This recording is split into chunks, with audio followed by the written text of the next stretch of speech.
This episode of The Guilty Feminist is brought to you by the satirical novel Fleishman is in Trouble by Taffy Brodesser-Akner, available now in paperback. I'm a feminist, but today when I arrived in Auckland, I planned to go to the Auckland Lesbian Museum. Big fan of the Lesbian Museum in Auckland there. But instead I just had a nap and looked at RubyRose's Instagram stories. That's the same, isn't it? That's very similar. It's similar. Has anyone been to the Lesbian Museum in Auckland? I didn't know there was a lesbian museum. Yeah, oh yeah. I do my research when I come to town. You're not just talking about like an old folks' home that's predominantly... I would visit that. That would be lovely. What? I tell you, we've brought a musician all the way from the UK, Grace Petrie. She's standing in the wings right now. She's not happy. She's not happy with what Cal just said. What's wrong? She's doing a what the fuck. I love museums. What? Hey! How? Did nobody tell me there's a lesbian museum I'll take in you to Auckland? I will take you tomorrow. You Grace. fucking better. Yeah. Thank you. Thank you. Yes. Promise to... If you'd like to meet Grace Petrie in person, hang out at the Lesbian Museum all day tomorrow. I can't give you a window of time, but I can tell you she will be in there.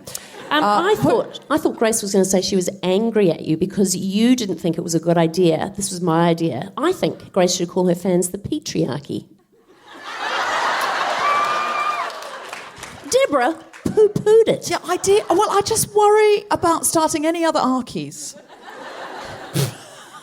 Just Archies haven't been good in the history of the human race. Shout out a good Archie. Matriarchy. Ah, there you go. Touché, guilty feminist. I mean, is it though? Even a matriarchy, it's still a power base. What about it's run by dogs and it's like a barky parky? A barky parky isn't... Come on, everyone, we're going to the barky parky. All right, a barky parky, I admit, does sound like a wonderful form of government. I admit it.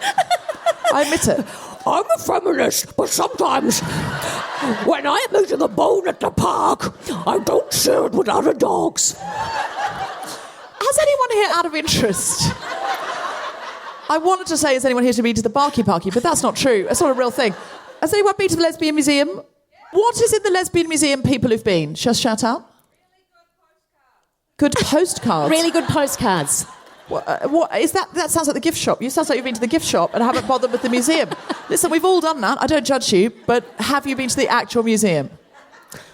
The postcards are about lesbians, but it still sounds like we're fixated on the gift shop. Does anyone know, though, what's in the Lesbian Museum, genuinely? Still... Right, we're all going tomorrow. This is outrageous, Auckland. We've got so many Auckland feminists in here tonight. They don't even know where it is. It's all around us. Look, you're pointing to the roof like they're on top of the building. We just have to climb and we'll find the Lesbian Museum. I mean, the thing about lesbians is they know where it is.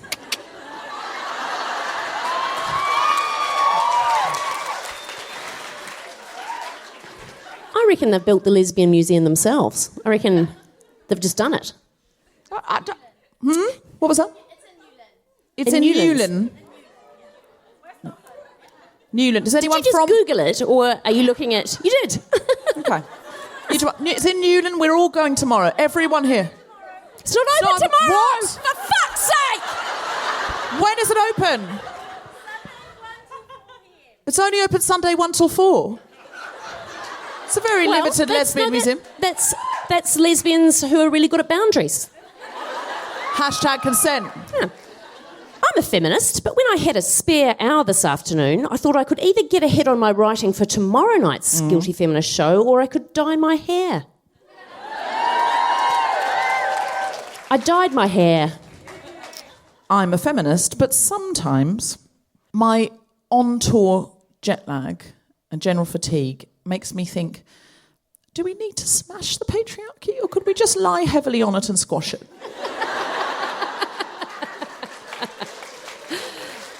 Just the energy for smash it. There's a lot of smashing. It's very exhausting, isn't it, smashing? Or just like maybe the patriarchy is actually like a waterbed and you just need to puncture it and then it does all the work itself. But if the patriarchy were a waterbed, I would like a nice nap on it first. And then I would be thinking about all the tapeworms that are growing inside it. Is that what happens in waterbeds? Someone told me that once and I've never been able to forget it. Let's talk about the barky parky. So, I'm a feminist, but when I had to go to a new doctor the other day for a UTI, when she asked me what she could help me with, I turned into a prudish 1950s housewife, and instead of going, I think I've got cystitis, I went, my son was at his grandparents' this weekend and my husband and I were rather active.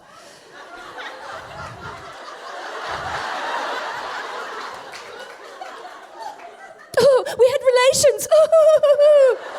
Did you use the word intercourse? No, I didn't.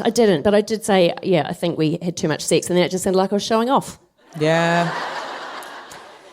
I'm a feminist, but if I had to choose between a night with famous fictitious misogynist Don Draper from Mad Men or Barack Obama, I would go with Don Draper, even though he would never call and would make me feel bad about myself, because I'd never do anything to jeopardise Barack and Michelle's marriage, is what I'd tell myself. I'm a feminist, but when I couldn't get on the Wi-Fi at the theatre tonight, I complained to our producer Jeff, and then when he stood next to me, the password suddenly worked, and I was unreasonably angry. Unreasonably angry. Live from the Q Theatre, Auckland, the Spontaneity Shop presents The Guilty Feminist with me, Deborah Frances-White, guest co-host Cal Wilson, and very special guest Jackie Clark, talking about being hands-on.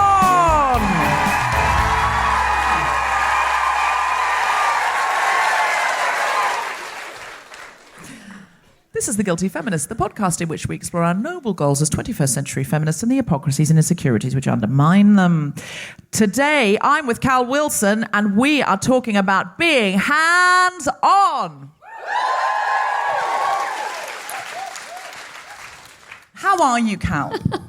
I'm good. I'm here. So, do you feel that you are a hands-on feminist, or do you feel that's hard? Like, do you feel like, because you've got a lot of responsibilities, you've got a big career, you've got a kid, and I know that within that, you're always trying to be hands-on as a feminist, but do you feel like you get a chance to be hands-on away from those things, or do you find opportunities within those things? You're raising a male feminist, I think that's a great thing. Yes. He doesn't know that, but that's the agenda. The Trojan horse that is his dad motherhood. hasn't worked it out either. I think genuinely the Guilty Feminist has made me more hands-on about feminism. I think sometimes I'm still like sort of carrying feminism around in oven gloves, and I need to put the oven gloves down and just go, here is the hot thing of feminism. What a great metaphor. I'm so glad I started this. Here, what thrust a burning dish of feminism into someone's hands and have them drop it and go, oh, it is burning. Yeah. Yes. Yeah. That's exactly where I was going. Yeah, I talked to my son a lot about equality, and I talked to him about consent. Like, he's only 10, but, I've talked to him about how... I don't know why you thought that was weird, but I've talked to him about, like, he had a friend at school who was trying to get a girl to do something she didn't want to do, and I was like, you stick up for her. No one ever has to do anything that they don't want to. Someone's trying to get them to kiss, and I was like, you don't have to kiss anyone that you don't want to, and she doesn't have to kiss anyone you don't want to. And I thought it was like the first step in going, everybody should have a good time with their own bodies in their own time without other people going, you should kiss it in the playground. I think there are all sorts of ways that we can teach all children, no matter their gender, to be more consensual, even just in terms of coercing. Children are so coercive to other children, and that is part of childhood growing up and learning to negotiate and learning. But I think we can be more proactive in terms of our ability to get them to understand other people's autonomy, and that you don't like it when... But some of that means that we have to drop some of the coercion that we put on them while still training them to be good people and getting their fucking shoes on and getting out the door on time. And so it's very difficult because a lot of parenting is coercion. It's bribery. It's... how mothers start... And I always thought when I was growing up, I thought, when I am a parent, I'm going to ask really nicely I'm going to be like, oh, would everyone put their shoes on? I don't know why parents have to be like, put your shoes on. But when I became a nanny, I understood why. And it's because you say, put your shoes on. Where's everyone going to put their shoes on? Let's make a fun game of putting our shoes on. Oh, we've got to get out the door now. We've only got a couple of minutes to put our shoes on. Let's see who can have a race to be the first to put their shoes on. Can you put your shoes on, please? Be great if you put your shoes on. Put your shoes on, please. Put your shoes on! And eventually to start with that, because you just you haven't got time. And that's why parents are as they are. It's not their fault. It's not their fault. I was having flashbacks as you said all that stuff to me. Like I've started saying things my mum said to me. Yeah. And then I'm like, oh shit, I'm doing it. I'm doing a Barbie. Her name's Barbara, but we call her Barbie because she doesn't like it. She's adorable. Consent. She's adorable. This has nothing to do with this, but this has entertained me so much. She gets her words just confused, and it's not getting old or anything. She's just always got them confused. She said to me the other day, oh, you know what he's like. He could talk the hind leg off an iron pot. I haven't been able to stop thinking about it. I'm like, was it a cauldron situation? Like, what is happening? So, an example of hands-on feminism is you saying to your son, right, well, you can get involved. You can be an ally. Don't touch people where they don't want to be touched. That's the thing that I say to them. Don't touch anyone where they don't want to be touched. And if you don't want to be touched, don't let anyone touch you. The hard thing that I find is I want him to be absolutely happy and fine with his body, but at the same time, sometimes you have to wear pants. Like, and it's sort of framing that as I don't want him to be ashamed of himself, but, you know, if the doorbell rings, we should be at least a little bit clothed. I was reading a book called The Ethical Slut. Has anyone read that? Some ethical sluts in?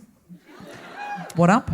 It's a very interesting book about monogamy and the nature of getting everything from one person and that kind of thing.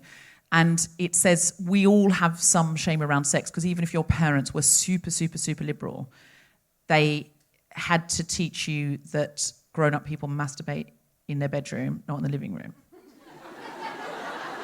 So we've all got a certain shame around sex because we all know at some point we've got to shut the door. And I thought, I've never thought of that before.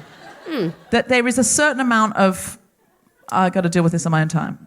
Yeah, so it's not appropriate we call at Christmas. That private time. We had private time to ourselves. Yeah. This is very similar to what happened in a show that I was doing recently where I was talking about how parents tell their children that when a pet dies, some parents say, oh, it's gone to the farm, like, you know, Flicky's gone to the farm kind of thing, rather than saying that they've died. And I was talking to a woman in the audience whose dog had died when she was 8, and I said, when did you realise he hadn't really gone to the farm? And she said, when I was 14, and I rang the farm and they'd never heard of him. Oh, wow. So her parents had gone to the trouble of nominating a farm, and she felt quite embarrassed about having been so old to work it out. And over the other side of the audience, there was a guy just kind of doubled over, shrieking with laughter. And I went, are you all right, mate? And he goes, I'm 35, I'm just working it out now. Like he was having the revelation at that moment. And I said to him, oh, look, I don't like people to have their phones on in my show, but I'm happy for you to call your mum. Like, you can call her now. And he turned that down, but after the show he sent me a screenshot of the text conversation that they'd had, and it was just her apologising for every animal.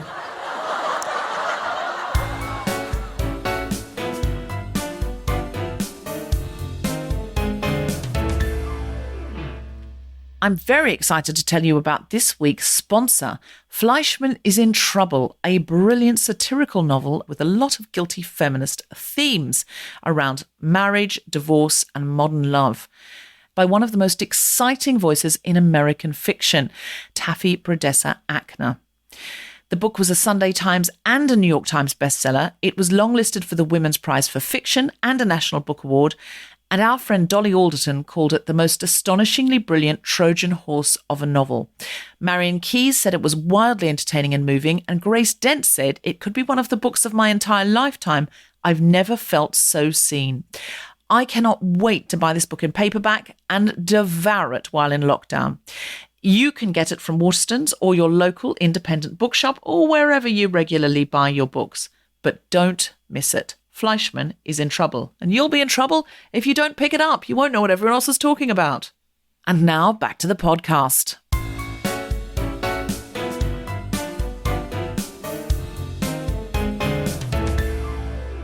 Are you ready for the stand-up comedy? Then please welcome to the stage the incredible Carl Wilson!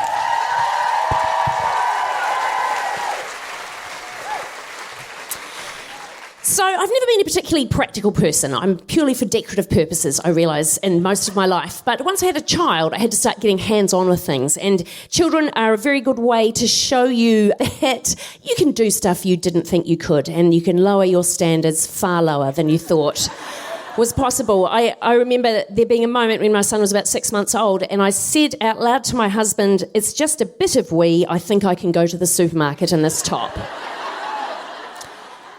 Which is not something I would normally say. And you go through experiences with your kids that you probably wouldn't put up with from someone else. Like, for example, my son is the only person in the world that I would ever allow to vomit in my eyes. I mean, I'm sure I could earn money off it on some weird porn channel, but he's vomited into my eyes and we still have a relationship. That's how much I love him. But there are just moments that you're not prepared for. So one night, my husband was away. Things always happen when my husband goes away. My son was about 2.5 and he had a sore knee, but it was time to go to bed. And so I tucked him into bed and I went, "Get some pawpaw ointment," because pawpaw fixes everything. And I got my new vat of pawpaw ointment that I just bought. It was about 60 litres of pawpaw ointment. And I got some pawpaw out and I put it on his sore knee and I went, "There you go, that's all right. Now your sore knee is fine. You can go off to sleep." So I tucked him in, I said goodnight and I left the room. And then about 10 minutes later I thought, I'll just go and check on him. I'll just go and see that he's all right. And I peeped into the room, and in the gloom I could sort of make out that he was sitting on the edge of his bed and he appeared to be shimmering slightly. And I turned on the light and he was sitting there covered from the top of his head to the soles of his feet in pawpaw ointment. He looked like he'd been buttered. And he was sitting on the edge of the bed blinking at me like sort of...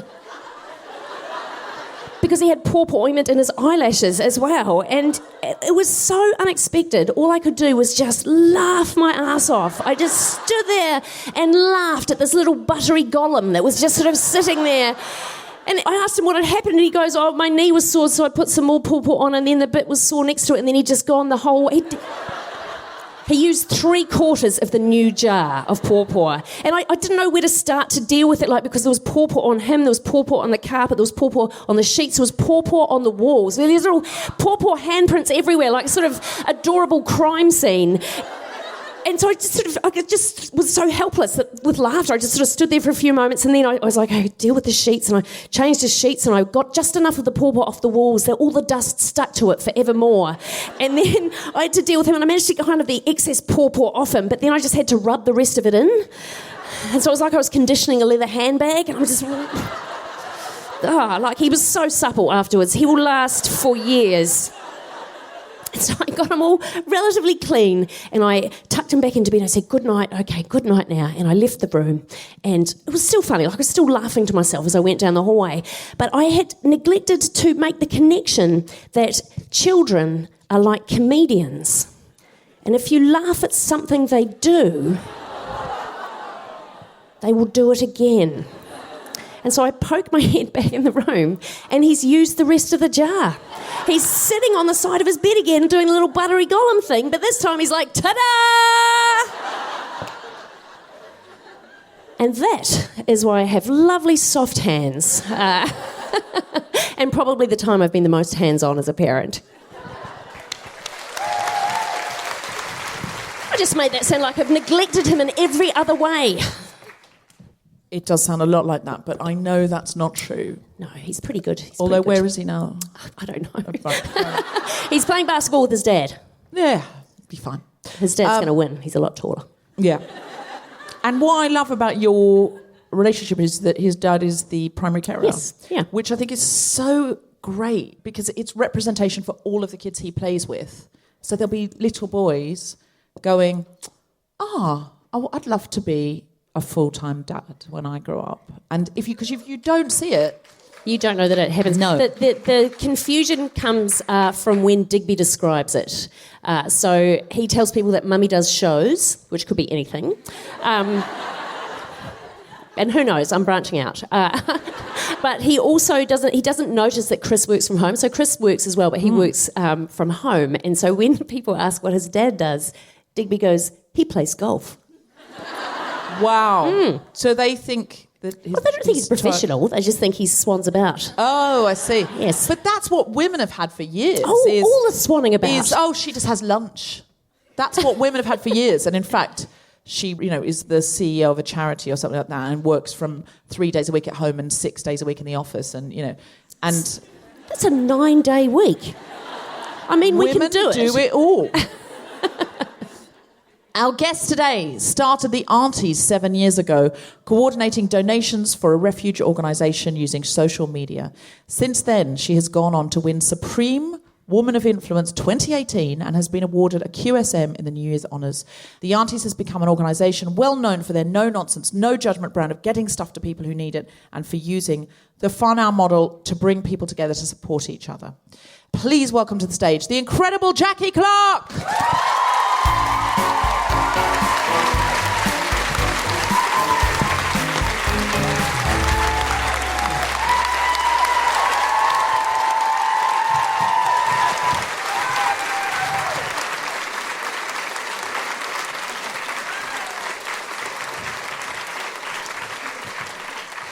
Hello, hello, hello, hello. Jackie, take a seat. It is so wonderful to have you here. Now, we've got a lot of global listeners, and they won't know what the Aunties is. So can you explain what the Aunties is? Well, global listeners, these are women who have lived or are still living in what we would call domestic violence and all the manifestations of that, physical, emotional, mindfuckery, all that stuff. And they've decided that they're ready to heal, Sometimes they've left the relationship. Most of the time they've left the relationship. Sometimes they haven't. And it's just us facilitating access to resources that they may need and removing. My particular big thing is removing barriers. And I don't know, there is a cartoon here in New Zealand about a rugby playing field and that when a child is born, there's a fence, right? So my job is to remove the fucking fence. Could you give us some examples of barriers? So, for example, cars is a really big thing, and the women I work with are all mostly Māori women, and there is a specific... I work with a lot of people every year doing different things with them, but there's a specific whānau of women, of about 25 to 40 women, who've decided to stick around, and we have a kind of a familial relationship, and they decide what that looks like, not me. And so that's emotional support and material support, what have you. And today, one of them texted me and said, and she calls me Jackie Boo, and she goes, Jackie Boo, my car's fucked. What do we do? Because we've already paid $500 to fix what was wrong with it, and now it's not safe and it's juddering when she drives it. And I'm going, darling, we don't have enough money. It sounds really big money, but we'll figure it out together, because that's how people find their power, is when they have access to resources and there aren't too many barriers. When there's as many barriers as there have been in these women's lives, and they're women who've grown up in a really under-resourced community. South Auckland is, I call it deliberately under-resourced. I don't use the word poverty, because fuck that shit. That's a systemic thing. And so because the resources are channeled elsewhere. Barriers. Can you tell us some other barriers that make it very difficult for women to get out of situations in which they're experiencing violence and coercion, and that you can help with? Well, I didn't leave for 28 years, and my husband died, and that's how I left it. He left me. And I loved him a lot, but he was an abusive prick. And that's the worst of the abuse. He didn't touch me physically ever. And so I always say I'm the face of domestic violence in New Zealand, because that's most of what it looks like here. It's white middle-class women like me, and I know that because I get hundreds of emails every year from women like me. Yeah, and so... Sorry, what was your question? I've lost the gist. So what are the barriers for people leaving or facilitating? Leaving. Like, what do the aunties do? Okay, so if somebody's living in a relationship really that's abusive, and a few of the women have just made that turn now, that really is about walking alongside them for long enough through everything. And I have worked with a couple of their partners as well and had conversations about their actions and stuff. And people who are abusive don't normally change their stripes, but these women have got a dream, and they've attached the dream to the person they're with, and it's really hard to let go of that dream. And I don't know, I think I've been told that there's 425 women in here, mostly cis women. So I'm going to tell you right now that the stats will tell you that a third of you have lived in abusive relationships, and that stat is incorrect. Out of 420 of you, there's probably around just under half of you that have or still are in all the manifestations of what abuse looks like. So the way that we work, that I work, because I'm the one who does the frontline stuff, is just I just walk alongside them and I'm there and I'm there and I'm there and I'm there and I'm there, and sometimes I get frustrated, even I get frustrated, and they just they come to a point where they're ready, because that's the biggest barrier. I mean, you're in a controlling relationship and people say, "Oh, why don't you leave?" You know, it's like they're in a controlling relationship, you dick. But also, you know, I did a live on our Facebook page this morning. I celebrate women, anybody in an abusive relationship. I don't say, "Why don't you leave?" I say, "How the fuck did you do that? That's amazing." You know? Because there are so many barriers to that. And for the women that I work with in particular, there are financial barriers. There's the hanging on to the dream. You know, that's a really, really huge one. And it's from years of talking to them about that and getting that across. And they listen to me because I've lived in it and I know what it looks like. And I'm a very privileged person because I was brought up in a well-off family, right? But they get that I know. And I swear a lot. And I used to drive a shitty car and I smoke as well. But... yeah, it's quite good. So how do women find you? Like, how do they online, find the Aunties? Mostly. So the women who are the close whānau, I've been working with some of them for 7 years and some of them for a year, and they find me, they message me through Facebook or they text me because my phone number's out there, and they refer other women. So about 3 or 4 of the women have been referred by other women who are going to drug courses or workshops of some kind, and said that this woman, and I'd really like you to contact her, and is it okay? You know, and I would say, well, first of all, is she okay with that? Like, is she ready for that? Because I go really deep really fast, and if she's not ready for that, it's really harmful. So I'm going to make sure people are ready first to tangle with this mess of menopausal fucking deepness. You know, I'm pretty fearless. I'm going to say, I'm a feminist, but I still blame my loss of memory on the menopause, and I've been through the menopause for quite a number of years.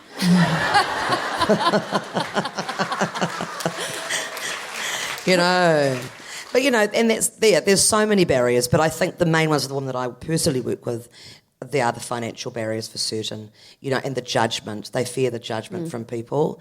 One of the girls I work with has got 3 children to 3 fathers, and she stayed with the youngest child's father, and she says to me, you know, he's okay, you know, he's young, he's all right, but she goes, I just want my kid to have a father in their life. And that's what they all want, because that's what most of them didn't have. They want their kids, like all parents, to have what they didn't have, you know? And that's kind of a really big barrier to staying. So, yeah, it's just walking alongside them. That's why I use that term, because sometimes it's for a very... And, you know, it's always... it never stops. It never ends. Yeah, so it's support for practical things. Yep. Firstly, listening, being a support system... Yep. When that woman is not ready to leave. Yep. But also, if that woman or non-binary person is ready to leave, yep. then you find the support, because often a controlling relationship will mean that they're not in a situation where they can just walk out the door. And so they absolutely need some facility, some cash, someone to fix their car, groceries, that kind of thing. I've been the dirty secret for quite a number of the women, Right. Yeah. Somebody who's going to support on the outside. And then I meet their partners and I look them in the eye and I go, I see you, fucker. And they get really scared of me, and it's quite useful. Quite scary. Being fat's quite advantageous. What I love, Jackie, is we were talking before backstage about fearlessness, and that you mentioned, you know, you are fearless. So I imagine that is a comfort to women who are afraid to have someone who is fearless walking beside them. But they're not fearful of their relationships necessarily. These are women, mostly. There are a few women still who are entangled because there's kids involved. You know, come on now. But for some of the women, they left 35 years ago, you know.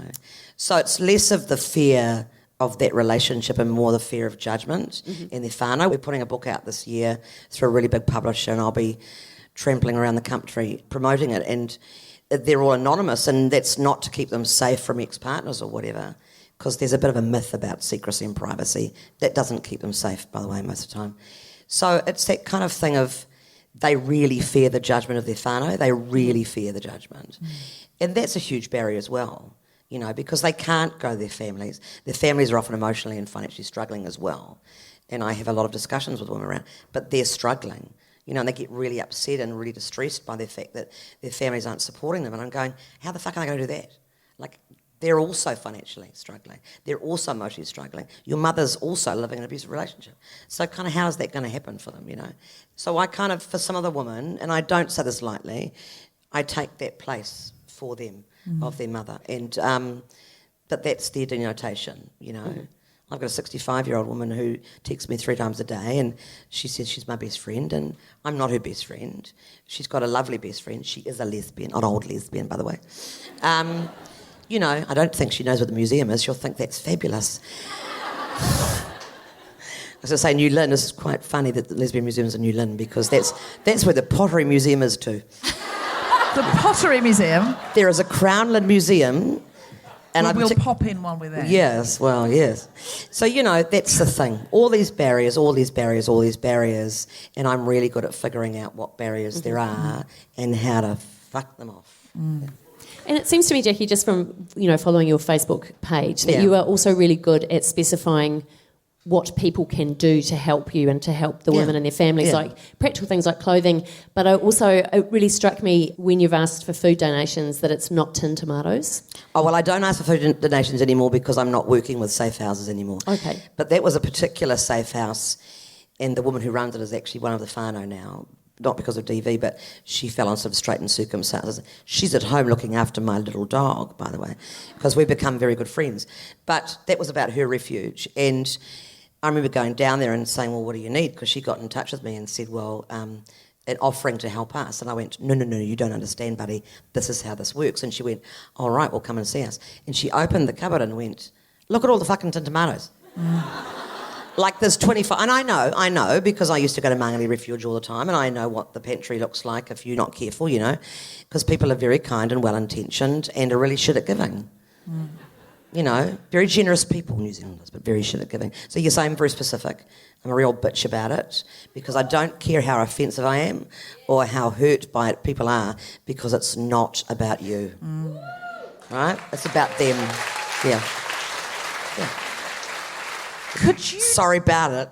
No, it's amazing what you're doing. I've offended a lot of people. Could you just define whānau? Because I think a lot of international listeners won't know what that means. So whānau just means it's family. So in Te Ao Māori, there was the iwi, which is the sort of the tribe, and a hapu, which is more of a family-based thing, and then the whānau. But for our purposes, it's a whānau of women who've actually chosen to be a whānau of women, and that happened actually just recently. I've been working with them for years, but we started to have get-togethers, and the first one was I got a grant for $2,000 from the Women's Fund, and we went to a very posh hotel and had lunch. Very posh hotel. It was very lovely. It was quite a frivolous video submission I made to the fund. I'm taking the girls out to dinner and you can all get fucked. And they bought it, you know, and so we went for lunch and the girls are like, we really love it, and connecting with each other. So now we do a lot more of that stuff. So it is becoming this group of people who are supporting each other. And what I'm driving towards, because I'm a heavy smoker, I've got maybe 20 years left to live. So what I'm driving towards, and I'm like, you know, I'm quite impatient about this shit, is the woman running the organisation. And so they then become the support and the support network. And they start doing the work. And some of them are already doing the work, so yeah. Wonderful. Do you need more volunteers? No, we don't take volunteers. Okay. Because the women do it all. Yeah. Wonderful. Do you need money? Fuck yes. Okay. Is there anybody here who has money? No, seriously, is there anyone here who can raise money? So firstly, is there anyone who has a corporate job where there's corporate responsibility funds, where they might be part of a women's network or something that they think they might be able to divert anything from $500 to $10,000? There's lots of corporate responsibility funds have that kind of cash. Or you could do a fundraiser at your corporate organisation. Maybe you could do like a quiz night or something like that, where you could raise some money. Does anyone here work for a corporate? Just shout out if you work for a corporate that you think you could do something like that. Couple of hands. Couple of hands. Don't be shy. Just shout out. Just go woo. Great. Okay. All right. Super. So we've got a few people there who could do something like that. Do you think you could do it in the next 3 months? Yes. Okay. Yes. Just woo if you could do it in the next 3 months, 3 to 6 months. Yeah. Okay. Great. Super.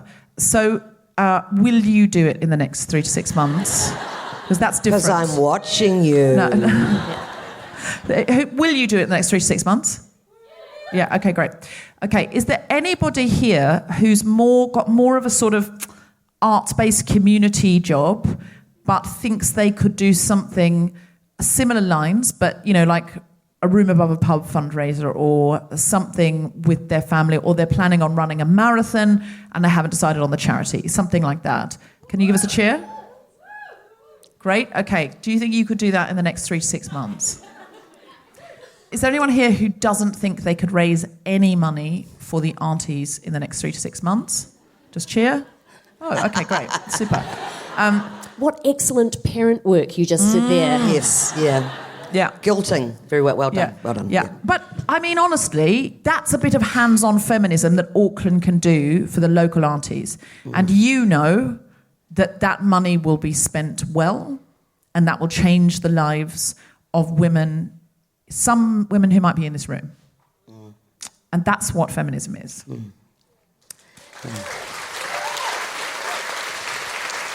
I think the question is, how serious are we about feminism?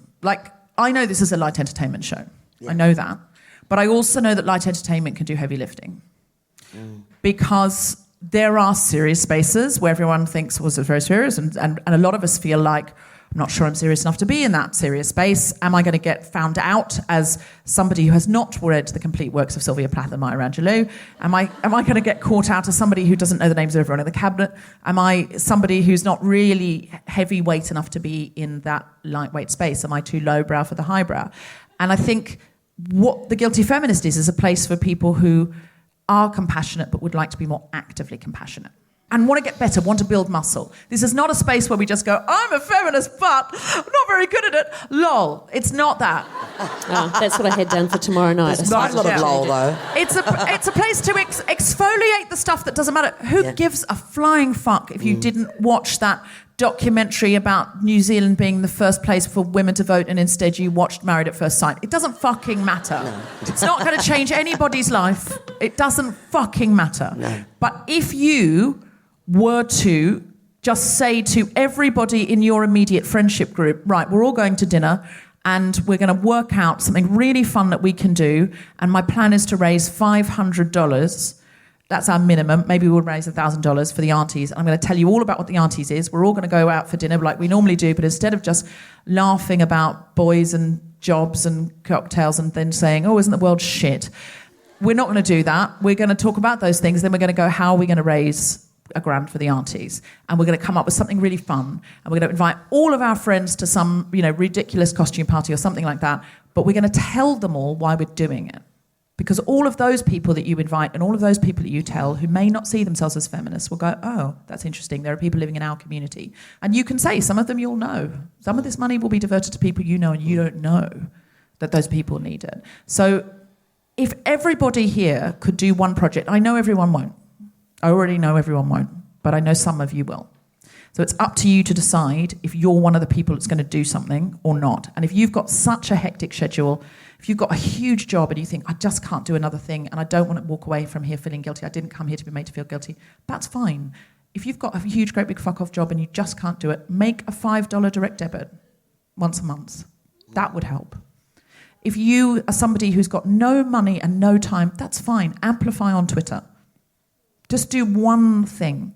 But if you are someone who reckons, I do get together with my girlfriends quite regularly, I would like to do a guided tour of the Lesbian Museum. I could, we could say to the Lesbian Museum, could we do a fundraiser there? I actually would like to be more hands-on in my feminism. If that's what you want, if that's what you say you want, then meet someone here tonight in the foyer after this show. Connect with someone you've never met. Go and talk to someone in the foyer. Grace and I are going to be out in the foyer afterwards. You're going to be milling around out there buying Grace's CDs. If someone's bought books, I'll sign them. Talk to each other and go, yeah, I'd be into this, but I don't really know anyone else. Connect with each other. We're who we've got. Yeah. That's all we've got. It's us. So it's us or nobody. So let's say it's us. Thank you so much, Deborah. That was really amazing. And I might add, we're not an organisation that gets funding or grants. We are fully supported and funded by private individuals, who over the last 7 years I've built this community and I'm quite clever on social media, so I've raised a lot of money. And it's just people who know where the money goes. They may have met the woman sometimes. You may never meet them. It doesn't really fucking matter. But, you know, it's not about, for me, it's about if you've got privilege, you better fucking use it, you know? And that doesn't mean that you go to a charity and say, this is what I'm going to do for you. What you say to them is, what can I do for you? And I know from very pushing shit uphill experience that when you say money, people suddenly lose interest. Then I never wanted you as a donor anyway, you know? I want people who understand this is not about you. This is about people upon whose backs, and I'm really sorry, I'm taking it to a very deep place here. No, we love a gear change on the Guilty Feminist. Bit of deep, because, hard, strong and deep, that's always good. You know, that basically, I remember sex, that very long time ago, because my husband had leukemia. But, you know, that's the thing, is that you own your shit and you own your shine. That's part of what I talk to the women that I work with about. But, you know, we're a very niche organisation, I guess, because it has to be that way, because my girls deserve the fucking best and they're going to get the best. So, you know, every year I raise between, $250,000 and $300,000, and everything but $3,000 of that is spent on the women. There's a storage unit in my phone bill and that's about it. And also I'm paid, but I'm paid from a separate account. So people who pay into that account, that's a different thing. So, you know, we're an organisation that really relies on people's compassion and kindness, but more than anything else, their non-altruism, if you like. I don't trust altruism. Good doers are not good in my book. So how do we find you? www.aunties.co.nz. All the information can be found there. And we will put that in the show notes. And the Facebook one is facebook.com/Refuge Aunties. Like I said, that was when I used to work with Māngere Refuge, so we can't change it apparently because Facebook don't like you to change your name. Far be it for anyone to do anything on Facebook that wasn't right. It'd be awful. Oh. I want to ask you, what gives you joy and what you like? Tell us. Are you kidding me? My whole fucking life gives me joy. You know, my whole life. I mean, I'm very honest about this. I was a stressed out kindergarten teacher. I was about to have a nervous breakdown. My husband was not well. My dog was fair aggressive. I was running the Aunties as well. And I said to my husband, let's sell our house. We sold our house for $1.6 million. I bought a house in Manarewa for half that amount. We lived on our savings for the first couple of years. Then I started getting paid, not very much. Then I met a rich woman who said, I'll pay you the other half. My joy is that I get to work with these unbelievable human beings, you know, who have never read any feminist theory, but they're more fucking feminist than anybody in this room. And the reason they're more feminist than anybody else is because they know what sisterhood looks like, because that's how they've survived. Them supporting each other, I just facilitate that, right? I'm nothing to do with it. It's just like, they go, gush, gush. And I say to her, but that's your power. I don't want your power. That's your power. You know, I've got my own power. I don't need yours, you know, because that's another thing that's really important for people who are living in relationships like that, is that every interaction you have with them has to be about their power. It has to be about recognising that you've been living in a relationship for X number of years or whatever, where you feel like you haven't any power or agency in your own life, you know. And lots of agencies that they deal with, from women's refuge organisations to whoever, every interaction makes them feel powerless and tick boxes and you're not doing this right and all that sort of stuff. And I'm like, it's your power, man. You've got this. And you do that for year after year after year after year. And we're getting there. We're having a meeting with all of them next month because I want to have them all in the same room. You know, because asking for help is very difficult for people. And I know that most of you out there would find it really hard to ask for help as well. And if you're in the audience tonight and you're feeling like, oh, God, I'm sitting here thinking about, I've got all this white privilege and, you know, the power structures support Caucasian people more than Indigenous people in this country or more than people of colour. Privilege is nothing to be shirked. No. You know, people go, oh, I'm not privileged because I've got this and this and this. But privilege is a wonderful thing. Wherever you've got privilege, celebrate it. Privilege is influence. And influence is a steamroller and a forklift. You can get things out of the way. The question is, are you only getting things out of the way for yourself and people you love or people who are like you? Or are you getting things out of the way for people who can't because of systemic power problems in the history of the world? That's the only question you need to ask. But also, you know, white feminists who are paralysed by guilt are inactive. And when you're inactive, you know, fuck it used to me, you know? Absolutely. That's why we exfoliate our guilt. That's why we do I'm a Feminist But. It's jokey, but it is an exfoliation. It's going, I'm not going to go, oh, well, I'm not really a very good feminist, so therefore I don't deserve to speak up in that meeting and go, sorry, Tony, I hadn't finished speaking there. And you clearly thought I had. And so I'm just going to continue while you stop talking. And what I was going to mention, actually, was, in fact, that I'd like to do a fundraiser for the Aunties here at Accenture/EY/JP Morgan /TSB, TBS. Yeah. What's is it TSB? TSB. TSB, what's that called? What is that? It's Taranaki Savings Bank, isn't it? Yeah. The what? Taranaki The Savings Bank. Yeah, Taranaki. We were at the Savings TSB arena last night in Wellington. Don't mean to go on about it. And, yeah, and I kept thinking, I don't know what this means. It's a local reference, global listeners. You won't know either. It doesn't matter.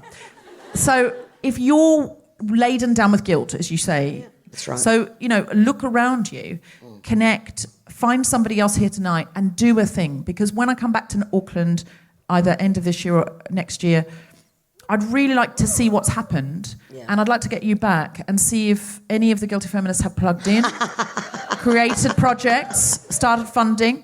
If you could connect in when you're doing these things, if you could hashtag Guilty Feminist or @GuiltFemPod on Instagram with the Guilty Feminist, so we can kind of see if this community works. So shall we try that? Great. Sorted. You are amazing. Seriously, it is just simply a matter of having a microphone. Do you know, though? Just get a microphone. So when they emailed me to do this, it. I'd never heard of Deborah or the Guilty Feminist. I know, how shameful. And to You've go to been busy, there's to be only fair. one podcast that I listen to, and it's to go to sleep to, and it's a white English comedian, and I do fall asleep to his voice. So, and I've never What's gone. his name? I can't remember Adam his. Buxton? No, it's not. No. He's a funny-looking chap, and he wears Skinny jeans, flannel shirt. woolly jumpers, and he's in his 50s, and he's got a young child. I think he had, yeah. Robin Ince? Richard Herring. Oh, Yes. Richard Herring. Richard Herring, right? Don't tell him I said Look, that. I only had about- Oh, sorry, we're on the No, radio. we did it. It's not live, don't worry, we can edit it out. So anyway, the point is, So I you will be fall listening to asleep to you him. from now on, and I will not be falling asleep. Hey, people do. Because there's nothing more that I like than funny fucking women, and I work with a lot of funny fucking women. Well, you know, some people say they do go to sleep with it, and because you're in their ear and they're all kind of whispering to them as they fall asleep, and there's nothing more intimate. So in a way, you're having a It's quite relationship Sarah with Tesco Richard thing to Herring. think, isn't it? Yeah. You just, Richard Herring, know you're in a relationship with him, that he's the last man you speak to at night. I'd hate for him to think that. I won't tell him then. I don't. No, once you've had a dead husband, you don't want any fucking other men in your life. No, thanks. No, thank I thought you were you. going to say you don't want any men Lovely, whispering lovely in your human ears. beings. Lovely human beings, I'm sure, but I don't want them near me, no. Fair enough. So It's like you're either a cat person or a dog person, and you're not a man person. No. Not really, no. Some of my best friends are men. yeah.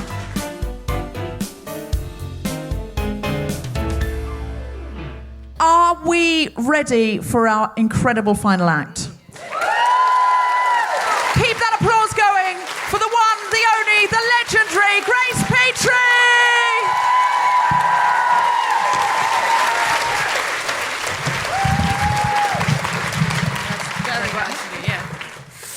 Hello, Auckland! How you doing? How you going? You good? Good stuff. Give me a shout if you've heard me before. Anybody here? Oh, fucking hell, blimey. Okay. Where have you been all my life? Have we got anybody Irish in or with Irish family at all? Hi, hello. I've toured Ireland twice. I've done 2 tours of Ireland. I love Ireland as a place. I love the people of Ireland. I have no fans in Ireland. We've looked into it quite extensively. I'm a folk musician. Folk is my sort of genre. Any folk fans in the room? Yeah? Cool. So I got into folk music sort of comparatively late compared to a lot of my peers on the folk scene in Britain. So, you know, I feel like it's this beautiful language that I'm still sort of learning. And if you know anything about folk music, you'll know that Irish folk music is about as good as folk music possibly gets, right? And I was doing this gig in Galway, and I was walking through the streets of Galway. It was a Saturday night, and just out of every single... And I knew I'd sold fuck all tickets for this gig that I was walking to, and just out of every single pub doorway, I could just hear the most incredible folk music just being played live just by the people who kind of live in Galway. And I thought, you know, fair play. Even I don't want to be at my gig tonight. There's a million better things that you could go to in Galway. So, and obviously Galway is a place that has had many songs written about it. And I was talking to my friend, and I said I was going over to Galway, and she said, whatever you do, don't write a fucking song about Galway. And I regret to tell you, Auckland, that is precisely what I did. So I'm going to sing you this tonight, and this is a fairly new thing. Well, it's my first time tonight in Galway, and on every single street I can hear the hometown players, and I know I can't compete. I've got no audience to speak of, but I take it on the chin, 'cause I'm the worst thing on in town tonight, and it's €10 in. Well, the promoter's setting out all of the chairs that he can find. I tell him that optimism isn't what I look for in his kind. Still, he's confident of walk-up, but I don't think we've got much chance. It's the first show of my life that was more expensive in advance. And I'll never be Ed Sheeran, and God knows I'm no Steve Earle. I'm 400 miles away tonight from my Derbyshire girl, and if temptation should befall me to overstate my worth, at least there's always Galways to bring me down to earth. Well, I've played rooms of hundreds that have never felt so loud, 'cause it's not the size of the crowd that's in the gig, but the gig that's in the crowd. Yeah, and tonight they are heroic. Their response enough to seem like they could fill a football stadium when they're a few short for a team. And we're halfway through the set list, and the finish line's in sight, when in come 5 drunk fellas, and they're making it a night. And one hollers, are you doing classics? Because if you are, we'll pay. And he's not convinced by my assertion that there'll be classics one day. 'Cause I'll never be Ed Sheeran, and God knows I'm no Steve Earle. I'm 400 miles away tonight from my Derbyshire girl, and if temptation should befall me to overstate my worth, at least there's always Galways to bring me down to earth. Well, I walked along the shoreline, I looked out across the bay, I felt the threat of creative juices overflowing to cliche. Oh, and I fought the inspiration. I swear I tried to hold it off. I said I would never write a song here because this town has suffered enough.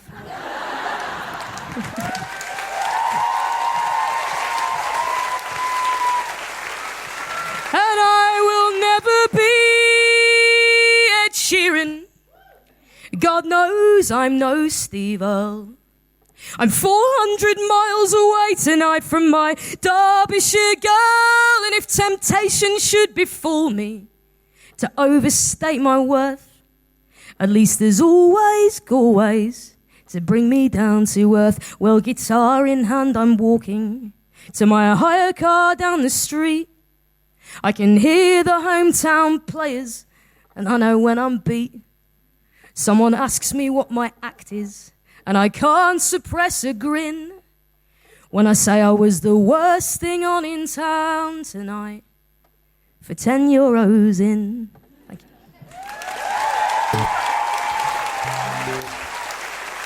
Thank you very much. You have been listening to The Guilty Feminist with me, Deborah Frances-White, guest co-host Carl Wilson, our very special guest, Jackie Clark. Live music was from Grace Petrie. The Guilty Feminist theme tune was by Mark Hodge and produced by Nick Sheldon. The producers were Tom Salinsky for The Spontaneity Shop and Jeff Ring for Australian Comedy Management. Thanks to everyone at the Q Theatre as well as all of you for listening. More information about this and other episodes visit guiltyfeminist.com.